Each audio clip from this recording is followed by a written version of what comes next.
sometimes, you can feel what is happening at the same time, and it later is verified to be true. Like, I've experienced that. Like, some parents who have, sons that were killed in wars, for instance, at the time their son was killed, the parents actually could feel it happening. Like, it just happened. Like, it just hit them, like a realization, and sometimes it'll check out to be true, and that type of experience is actually really common. Like, it seems like when you're close to someone, there's a bond between you.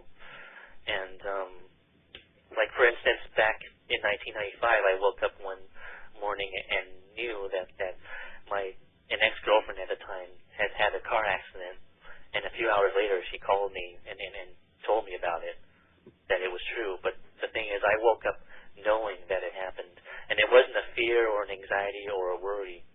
It was a knowing, like it just happened. And even with couples, they often report that they've experienced things like this. For instance, if your spouse or significant other is being unfaithful, for instance. I was just going to bring that up, because I'm pretty into and he's on the other side of the world, okay, in another country, and he's being unfaithful or infidelity or something like that.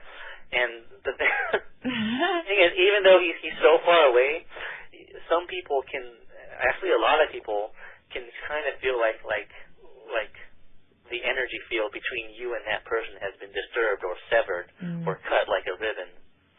You can kind of feel that that person has not been faithful to you, even though he's very far away, just from the energy field between you and that person.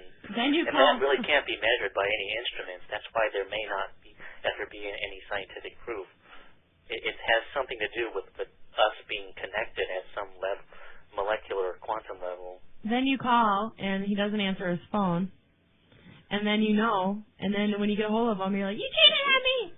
Yeah. It's not just avoiding you or not answering the phone. It's just you can feel, that's something on the surface, but the reason you call is because you sort of subconsciously feel that the energy field between you and that person has been disturbed in a way. Have you guys ever experienced? Yes, I have. Yes, yeah, I've experienced that kind of thing. With no physical proof at all. What do skeptics say about that? Well, that's not discussed. Oh, okay. Not yet. Yeah, not yet.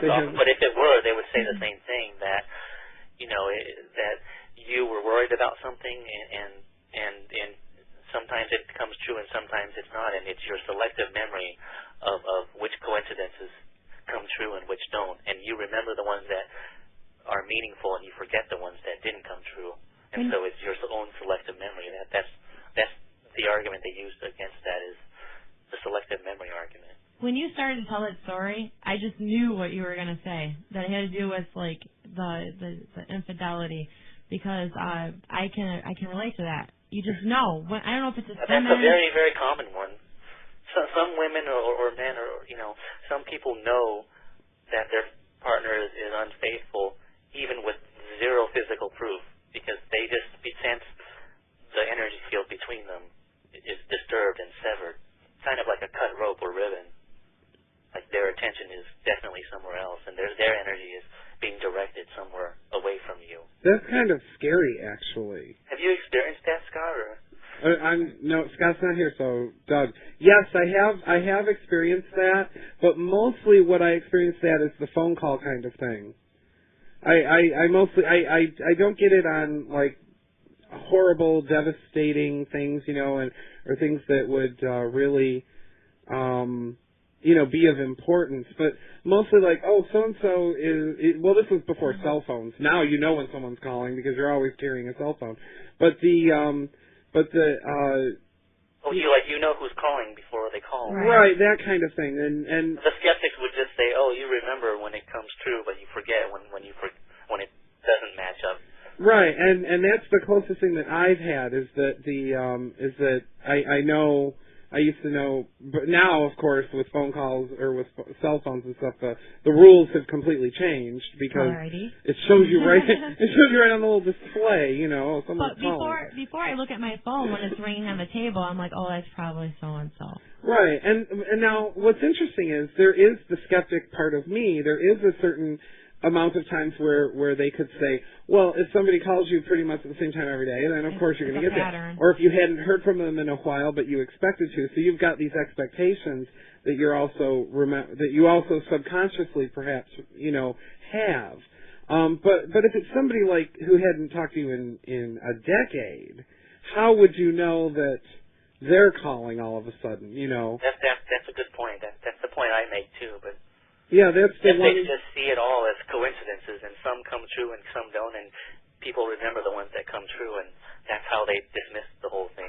I've had several of those, though, so I think I blew the statistics out of the water. Okay, how would they explain, Winston, I was in a car accident, and that day that I was getting ready for my stepdad's funeral, because we were coming back from it when we got into the accident, and I put on my favorite skirt, and I thought I was just being so silly. I'm like, oh, if I get into an accident, they're going to cut this off, and my skirt's ruined. And then I'm like, I'm just being stupid and silly, thinking crazy things. And then we were driving down the road, and I looked at my mom, and I said, I wonder if anybody's ever died on the way to a funeral. And she said, no, but I've heard of people getting into car accidents. And I said, that's what I thought, kind of like really low, And she was like, what did you say? I'm like, nothing, because I didn't want to freak her out. I didn't know. I just had this really weird feeling that was kind of hanging over me since I had awoken that morning. And when it happened, I was like, sure as shit, I knew it, And my sister had told me that the whole day during the funeral that I kept attempting to say something, like I feel weird or something's different. And then when she would ask me what I was saying, I would be like, what? Huh? Like I was like subconsciously saying it, and I was aware of it. I've had a similar experience where people next to me have suddenly looked up at me and said, what did you say? But yet I didn't say anything. I only thought about saying something. And then the thing is, the first thing that comes to mind is, oh, I must have said something but not realized it. But yet when I ask the person usually, did you audibly hear me say something?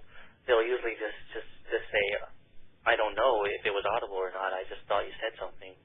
Like they're reading your mind, or yeah, it was like I didn't say anything, but I thought about saying it, and somehow they heard it without me even saying it, and they don't even know themselves if they heard it with their ears or in their mind or not. But that's happened quite a few times. But Carmen, you're back to an earlier subject. You said you've also had an experience where a partner was unfaithful and you felt it even though there was no evidence? Yes, right. I have. And then when you ask them about it, they're like, you're crazy, you're nuts, and then you just find out in the end that it was, and it's like... Not to delve into your personal life or anything, but... Oh, I'll tell my personal life. That is a pretty common thing to be able to sense that without any evidence.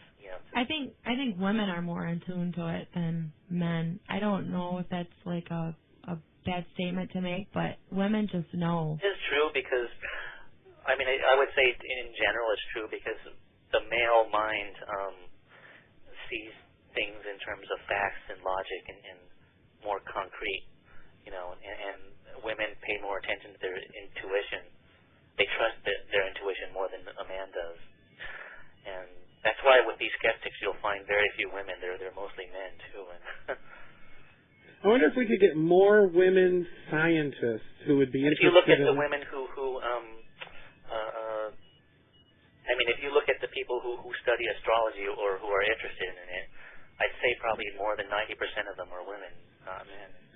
That's true. I've seen that to be quite a fact, at least in my observations of the astrology field.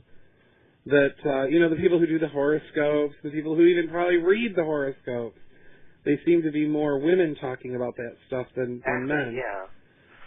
Because there used to be a show here, a local, real terrestrial radio show, not internet radio show, but so it wasn't accessible throughout the world, but it was here in the Windsor, Detroit market, and This lady did this like highly successful astrology show, and her phone lines were packed constantly. Her name was Leslie Naden, and she's still there. She's still here, but she's not doing the show. Maybe she passed because you did say that. Yeah, but no, she